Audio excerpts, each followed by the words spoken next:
اعوذ باللہ من الشیطان الرجیم بسم اللہ الرحمن الرحیم الحمد للہ رب العالمین الصلاة والسلام علی سید الانبیاء والمرسلین اما بعد فقد قال اللہ سبحانہ وتعالی فی کتابہ المبین وقولہ الحق شہر رمضان الذی انزل فیہ القرآن ھدی للناس وبینات من الہدی والفرقان ربنا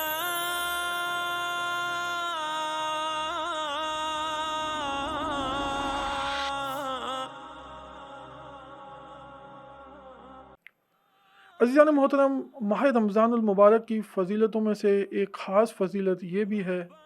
کہ یہ مہینہ نزول قرآن کا مہینہ ہے، یعنی یہی وہ مہینہ ہے کہ جس میں خداوند متعال نے اپنی کتاب یعنی قرآن مجید کو نازل کیا۔ وہ کتاب جو کہ ہدایت کی کتاب ہے، وہ کتاب کہ جس میں ہدایت پانے والوں کے لیے کھلی نشانیاں ہیں، وہ کتاب جو کہ فرقان ہے یعنی حق اور باطل میں تمیز کرنے والی کتاب ہے۔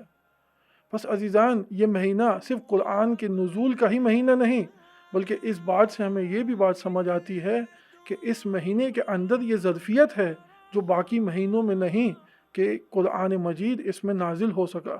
اور اسی ظرفیت کی وجہ سے اس مہینے کا ہدایت انسانی سے ایک خاص اور گہرا تعلق ہے۔ بس اگر کوئی شخص ہدایت کو حاصل کرنا چاہتا ہے اور چاہتا ہے کہ اپنے مقصد خلقت کی جانب سیر کرے اور خداوند متعال کے قرب کو حاصل کرے، تو اس مہینے کو اپنی ہدایت کے لیے اور اپنی سعادت اور کمال کے لیے بہترین طریقے سے استعمال کر سکتا ہے۔ اور اس کا آسان طریقہ یہی ہے کہ اس میں نازل ہونے والی کتاب یعنی قرآن مجید کی تلاوت کرے، زیادہ سے زیادہ اس مہینے میں قرآن کی تلاوت کو انجام دے، اور اس کے بعد اس پر عمل کرنے کے لیے ائمہ اطہار صلوات اللہ علیہم اجمعین کے فرامین کی روشنی میں اس کتاب پر عمل پیرا ہو جائے کہ جب وہ ان کاموں کو انجام دے گا تو خود بخود سعادت کے راستے پر چل نکلے گا۔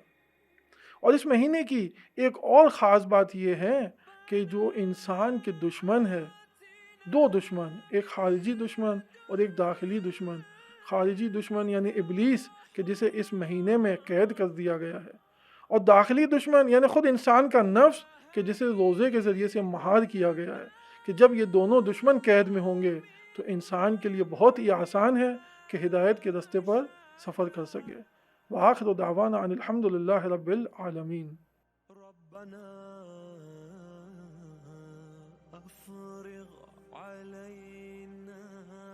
صبرا